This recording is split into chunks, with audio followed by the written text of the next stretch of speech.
السلام علیکم. تاسو ګورئ د پی ټی وی پښتو خبرونه او زه الیاس کاکړ. د وزیر اعظم محمد شهباز شریف پر هدایت باندې نېشنل ډیزاستر مینجمنټ اتارټي او د بهرنیو چارو وزارت له شام څخه د پاکستانی شاریانو د راایستلو لپاره مشترکه فلایټ اپریشن ترسره کړی او 313 پاکستانیان د الوتکې له لارې له بیروت څخه و اسلام آباد ته رارسېدلي دي. د منصوبه بندي وزیر حسن اقبال پر هوایي ډګر باندې و پاکستانیانو ته هرکلی ووایه. وزیر اعظم محمد شهباز شریف له هیواد څخه د باندې اوسیدونکو سرمایه‌کارانو د ریپورت په اړه ډاډمنتیا په څرګندولو سره وویل چې د حکومت د شو تګلارو په سبب د معیشت هره څانګه د پرمختګ په لوري روانه ده. د کاروباري چاپیریال په انډکس کې 60% زیاتوالی راغلی دی او بلې خواته د مینوفیکچرینګ په څانګه کې د ودې کچه 16% ته رسیدلې ده. د خدماتو په څانګو کې د ودې کچه 30% ده. د سیمنټ کاد او اټو سکتور په ملتیا په نورو څانګو کې هم د پرمختګ په زړه پورې ریکارډ تر سترګو کیږي. وزیر اعظم وویل چې زموږ زیار اوش او پریکړې ورځ په ورځ رنګ راوړي او ولس ته د اسانتیا ورکول زموږ په لومړۍ پاملرنه کې ځای لري. وزیر اعلی بلوچستان میر سرفراز بگټي وایي چې د 210 اربه ترقیاتي بجټ په ولس خرڅول دي. که منصوبه بندي کمزوري وي نو د ټاکنو ترلاسه کول به مشکل سي. په کوټه کې د صوبایي ترقیاتي پروګرام د جاج غونډه صدارت په کولو وزیر اعلی وینا وه چې په ټولو ترقیاتي منصوبو د مالي کال د فایل مخه فزیکل پرمختګ کېدل پکار دي. ټول سکرټریان دي د هرې ورځې په بنیاد د سکیمونو د پرمختګ ریپورت تیاروي.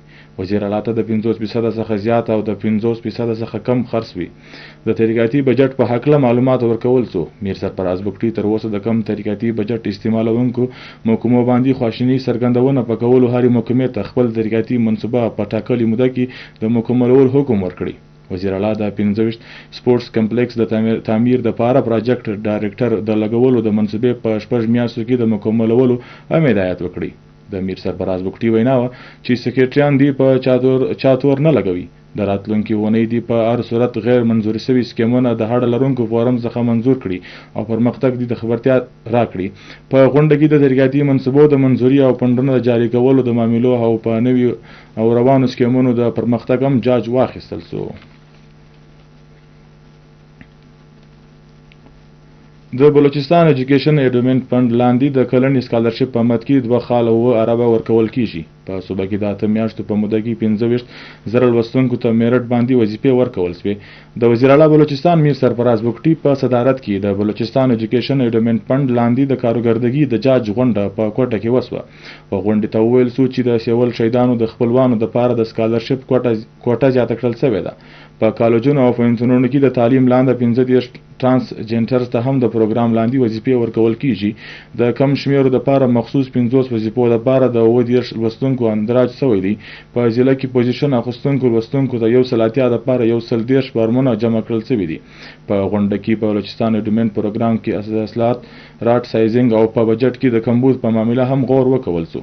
وزیر اعلی ایډومنټ فند پروګرام د کارګردګي ستاینه وکړه او د پروګرام د سی ای او د پاره کارګردګي د سرټیفیکیټ اعلان وکړي. د میر سرفراز بگټي وینا وه چې سکالرشپ پروګرام صفا فرق او خالص د میرټ په بنیاد دونو روان اوسېدل پکار دي. د بلوچستان د وزیر اعلی میر سرفراز بگټي یو بل درنه پیرزوینه دا ده چې د صدر آصف علي زرداری په ځای زړه غوښتنه سره د کچي کینال پروجیکټ د جوړېدلو په وروستي پړاو کې دی. په کچي کینال کې د نومبر پر 15 نیټه باندې له تونسیا څخه رابر شول سوی زیر کیوسک په او به بلوچستان ته رسیدلې دي.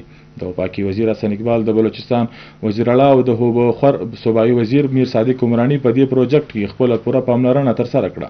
د گرین بیلټ کروندګرو پر دې انقلابي ګام باندې د بلوچستان له وزیر اعلی څخه مننه وکړه. کچي کینال پروجیکټ د 499 کیلومتره په زړه پورې منصوبه ده.